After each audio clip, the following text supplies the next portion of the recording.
got to this, it's kind of like a gate-kept spot here in New Jersey, but I saw an Instagram post where someone was skating this quarter pipe, and just based on the scenery, I was like, oh, that looks like that place. Like, I mean, a ton of people come here to like do graffiti and read books and smoke weed and I don't know, whatever else. So I kind of just noticed it and I was like, oh, like that's that spot. So now we're gonna come look for it. Might be on the other side. Oh, you didn't see it on the side? I don't see it. Huh.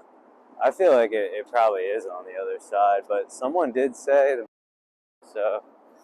so in the pictures it kind of looks like it would be like that way. Yeah, so this is one of those spots that was built by an older dude, veteran skateboarder. I'm not going to mention his name or anything because I heard he got pretty pissed about people skating here in general, which I can kind of get. I kind of respect that. Like, you built the spot, you probably want to do your tricks on it before anybody else does, but if that is really the case, dude, maybe you shouldn't have built it out in the open where people can find it. Yeah, the search down there. Could be the wrong side. I don't see shit.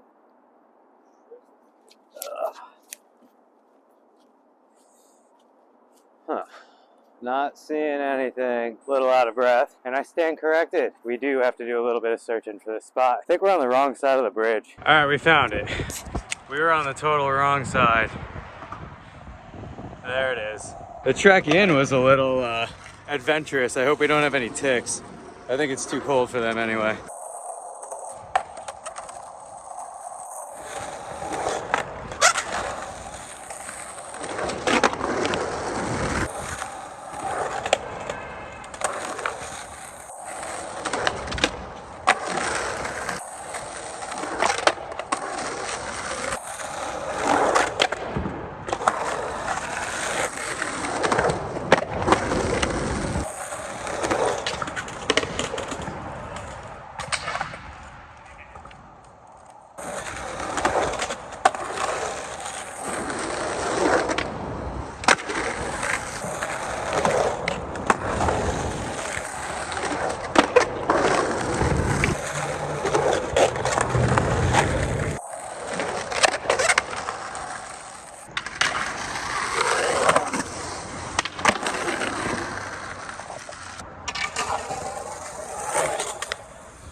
There you go. That was sick.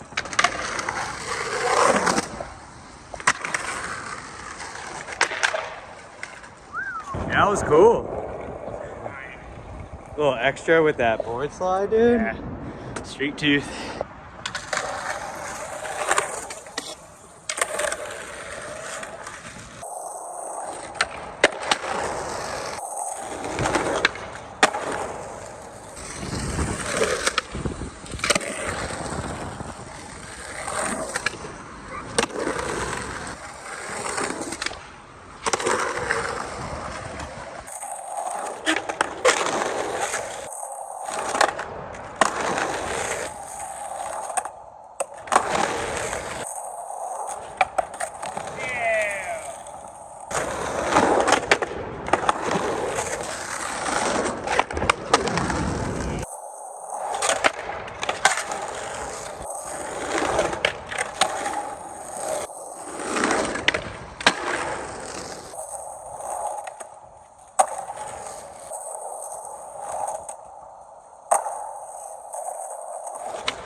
It's one thing, if your board flies off, you kind of like gotta go get it and then come back up. It's not fun.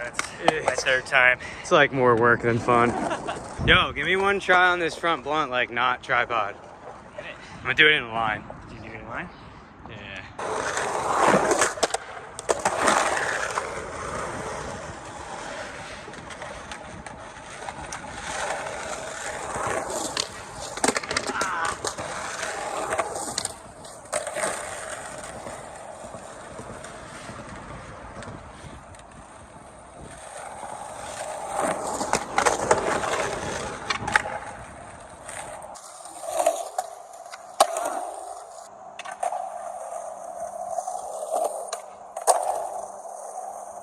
Said I'm glad there's people like New Jersey that'll build something cool. Yeah, one time he asked me for a donation to build a ramp in his backyard, and I gave him like a pretty hefty donation. And I went there, he hit me up to help him build, and then once it was done, he never hit me up to skate. Did you ever try hitting him up? Yes, of course I tried hitting him up. I texted him like every day for 2 weeks, like, hey, can we skate what I just paid for in your backyard? Never answered. Maybe he doesn't like it. Probably not. Probably used me for money. But now I'm skating his shit. You know? What's a trick? It sucks you gotta go, man. Tooth is going back to Colorado. Back to Colorado. Yeah, that's not how the song goes. But I definitely plan on coming back here to skate quite a few times. I need to do my research, make sure I land every single one of his tricks here. All right, well, first of all, guys, that whole story that you just heard at the end, though it is a true story, there is no beef, there is no hard feelings, it's all love. So in case you are aware of the skater who actually made that spot, I just want to say that. There is no beef. It's all love, it's all skateboarding, it's all fun. But given the nature of this episode, I thought it might be appropriate for this to be a good time to like discuss gatekeeping in skateboarding. This is a hot topic, you know, and I can kind of see both sides to the argument. Like, yeah, gatekeeping is lame. And it sucks when you are the person being gatekept from something. But at the same time, gatekeeping in skateboarding is, I guess, kind of necessary. It really depends on how you look at it. So in my opinion, a lot of gatekeeping starts with street spots. I'm sure it happens in other aspects, but specifically, I've noticed like street spots are gatekept, they're kept secret. A lot of people don't want to give out pins to their spots to just anybody. And that is something that I can understand. I mean, I've filmed street parts in my life, and filming a full part in the streets is a lot of work. It's not just filming the clips and doing the tricks at the spots. It is also finding the spots. So for example, right, say you see somebody skating a spot on an Instagram post. You DM that person, you're like, hey, where's that spot at? And they leave you on red. It has happened to me before, and I've also been the person to leave people on red before. And when you're the person that goes out looking for a new spot to film tricks for your video part, that takes a lot of time and effort. So yeah, you are putting work into finding that spot. And then usually when you find a brand new spot, there's things that you have to do to the spot to fix it up, to make it more skatable. Things like bondoing cracks or rub bricking and waxing a ledge. And so there are like things required to making the spot skatable to the point where you can even film a clip there. So when I was somebody who left, you know, someone on red for asking me where a spot was, or just asking me to send a pin, to me it kind of felt like, okay, like this person is literally just expecting me to give out my hard work to them so that they can go skate this spot too and go get their clips on it. And I get that, you know, you put a lot of time and effort into filming a street part, and that is like your hard work. And then here comes someone who just expects you to hand them your hard work for free without putting in any sort of work themselves. But at the same time, being the guy on the other end, like being gatekept, that's never a good feeling at all. And with street spots, I feel like that's just like something that we all need to come to understanding. We can't just depend on getting any spot we want from anyone at any time. Like, we are going to be gatekept. We are going to be kept on red. Like, that's part of the game, if that makes sense. It's a part of skateboarding. Whether you agree with it or not, that doesn't really change that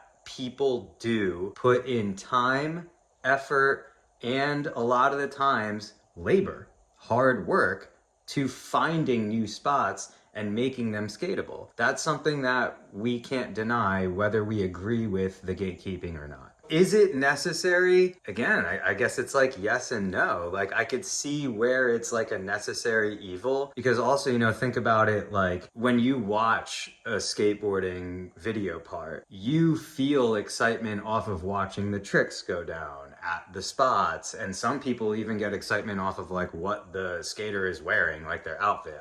That's a whole different conversation. I don't know why fashion and skateboarding are so important together. But say, you know, you watch a video video part for the first time, you see a spot, it's super unique, it's really attractive, and somebody does a backside flip on it, right? And now you're somebody watching that and you're like, oh, that looks like a fun spot. I want to go skate it and do a backside flip on it. Now in comes the whole article of like, okay, well, that trick's already been done. Now that doesn't mean that you shouldn't go do it and you shouldn't go film it, because obviously you're going to do it better. You might do it in a way that the other person before you didn't do it. You're going to do it with your style. Nobody's seen you do it, right? I get that whole argument. But at the same time, if I'm somebody watching a skateboarding video part and I have already seen that spot and now I'm seeing it again and I see the backside flip on it again, even though it was done differently, you know, how many times am I going to watch the same trick on the same spot and still be impressed? There are arguments to both sides of gatekeeping. I don't necessarily agree or take sides to either one, but I feel like it's something that is